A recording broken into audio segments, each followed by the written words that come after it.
Wobegon, Minnesota, my hometown, out there on the edge of the prairie. It's been kind of warm and humid here this last week, and yet the migrating birds have been leaving, the orioles and the nighthawks. They know something.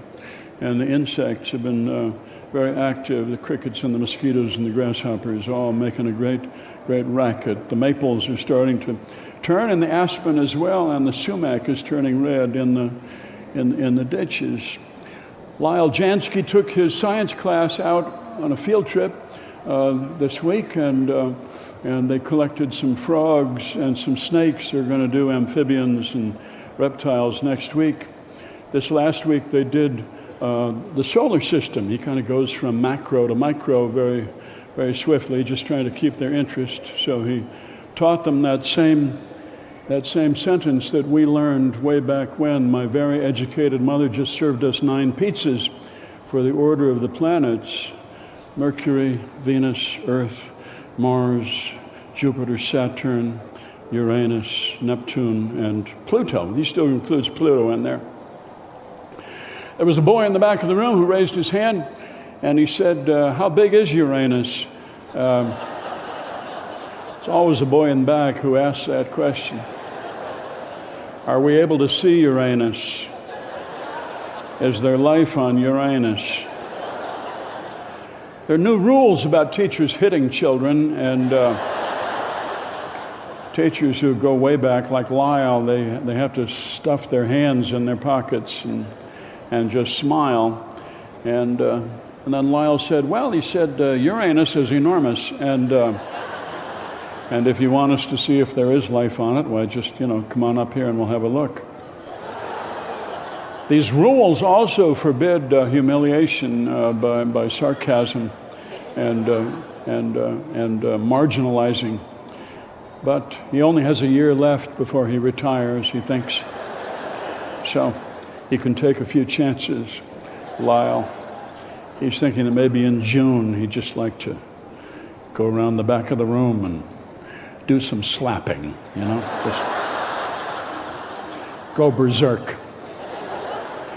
The town maintenance man, Bud Mueller, is getting the plow ready. He is 80 years old, and he retired, about 15 years ago. He's unpaid, so they can't fire him. He's been our maintenance man forever. His wife, Eloise, has given up any idea that they might go to Florida in the winter. He has not bought a new piece of equipment in 40 years in this town because he has 4 dead plows and he has 2 dead road graders for spare parts. So he just keeps fixing it over and over. And this is his great passion. People say, Bud, you keeping busy? He says, it's going to be a bad winter. It's going to be a bad winter, very cold, a lot of snow. And you can tell by the look on his face that this makes him so happy. The new pastor arrived at Lake Wobegon Lutheran Church. Pastor Liz left in the beginning of August. She has gone off to write a book, she said. She wants to interview old people and get their stories. And I just can't think of a worse idea for wasting time than that. I know, because I've been there. I've done that for years. You sit with a tape recorder in front of you, and you have to squeeze the words out of them one by one. Old Norwegians. She says, so you were born in Lake Wobegon then? Yeah. So your parents were Norwegian? Yeah, they were, yeah. What do you remember about your early days? Well, it was different, I'll say that. You were farming, right? Yeah, we were. Yeah, with horses? Yeah, horses. So what were their names? Well, one was Charlie. And the other one? The other one was Prince. I see. Okay. Brown horses. I see. All right. And cows? Yeah. How many to cow? Well, about a dozen. So it was not a big farm. No. But we got more later. So how many did you have later? Oh, about 15, I would say. You sit there trying to pry information out of them, and about 1 in 100 is a talker, and you get a talker, and the tape recorder is going round and round, and they're reeling off story after story, and it dawns on you after a while, they're making it up. This is fiction. He's telling you a story about a ghost, and he was at home late at night, and he heard a knock at the window, and he looked out, and there was a face of a beautiful woman, and he ran upstairs, and he could hear her singing out there in a language that he did not understand. That's an old ghost story. He got that out of a book somewhere. No, that's a ridiculous way to spend your time interviewing old people. I know, I'm an old person. But off she goes, Pastor Liz. She said, I don't want any fuss at all, no dinner or no ceremony or anything. So there was none. Just her last sermon at the end of July and a lot of hugs, and she took off. And then just a week ago, the new guy arrived. Carl Kohler is his name. German. We've never had a German pastor at Lake Wobegon Lutheran Church, but he was the only candidate that the bishop offered. The search committee got to meet him. They went down to the cities and they talked to him. And it's not easy to get ministers to serve in these little towns. They have all sorts of questions about restaurants and movie theaters and coffee shops and so forth. Things that Matthew, Mark, Luke, and John did not interest themselves in, at least not that they were willing to write about in the Gospels. But Carl was interviewed very briefly by Clint Bunsen and by Viola Torres, and they thought he was okay. And he got a 21-gun recommendation from Mount Pisgah Lutheran Church in Tremont, Minnesota. And so they took him on that basis. I mean, the recommendation made him sound like a combination of Clint Eastwood and St. Francis of Assisi. I mean, just an amazing, amazing guy. So he arrived in town just 2 weeks ago, and he told Clint that he needs a little time to get his head together and that he's not really ready to talk to anybody. And he's 45 years old, and he's suffering from depression. He's on antidepressants. He went through a miserable divorce just about 6 months ago. And here comes this wounded man to be our pastor. And now you realize why Mount Pisgah in Tremont gave him this big booming recommendation. They wanted to get rid of him. So there he is. He disappeared until last Sunday. And last Sunday, 10 a.m., he came clomping in for the service, and he got up there in the pulpit and he preached on Psalm 15, which is a very short psalm, 5 verses, and it's just a list of virtues. That's all it is. And he read his sermon for half an hour. It was 30 minutes on the clock.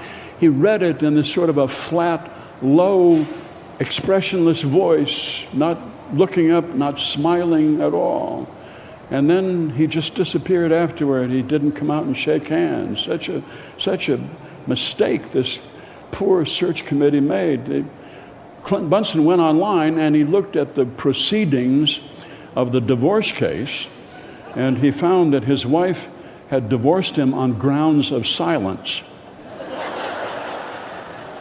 He was silent for weeks at a time, and he would just leave her Post-it notes with messages like, "We're out of butter. I'm going to the office. I don't know when I'll be back." But to get rid of a pastor once you've taken him on, Clint looked at this. He looked it up in the rules of the ELCA, and you can tell that it involves a lot of meetings. So, what are they going to do? They have no idea.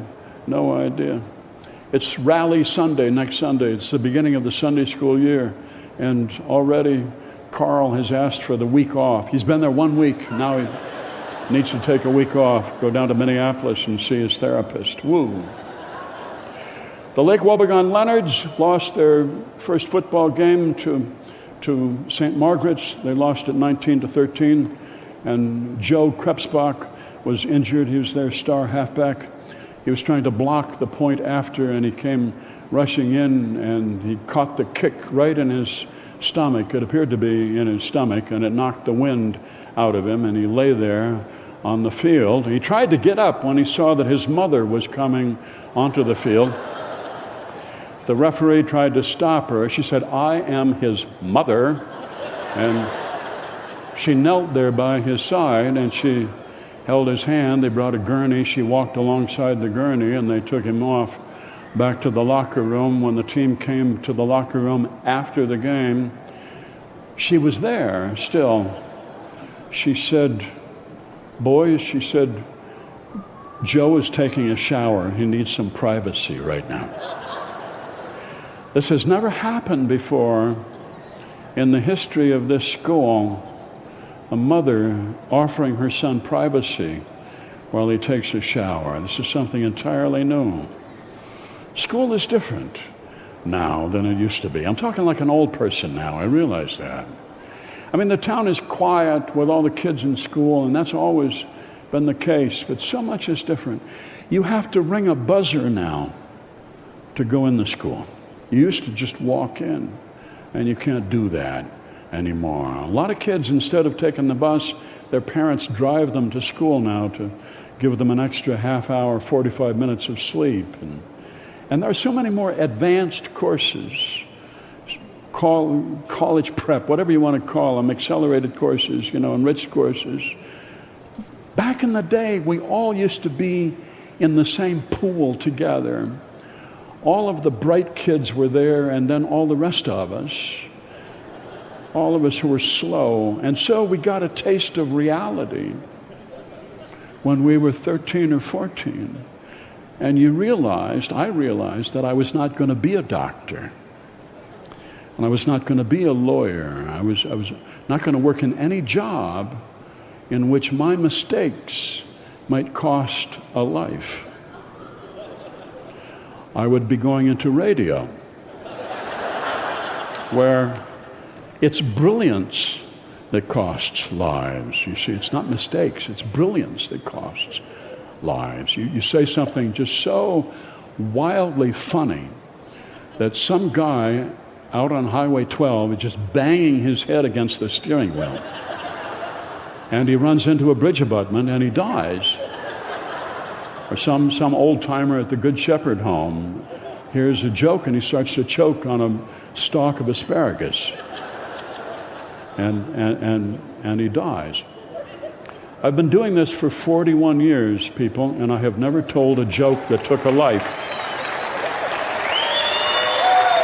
I don't know what you're applauding for. I hope you do. Other comedians are out to kill. I have never killed, and I expect to finish my career with my record intact. I came close once. I told a joke about Ole and Lena celebrating their 25th wedding anniversary, and they had a few beers, and she reached over and she slapped him, and she said, "That's for 25 years of bad sex." And he slapped her right back, and he said, "That's for knowing the difference." A guy heard that joke and he went off the road, but he went off into a plowed field and he was not injured. So, chew your food carefully, watch the road when you listen to the show, and good luck to you. That's the news from Lake Wobegon, where all the women are strong, all the men are good looking, and all the children are above.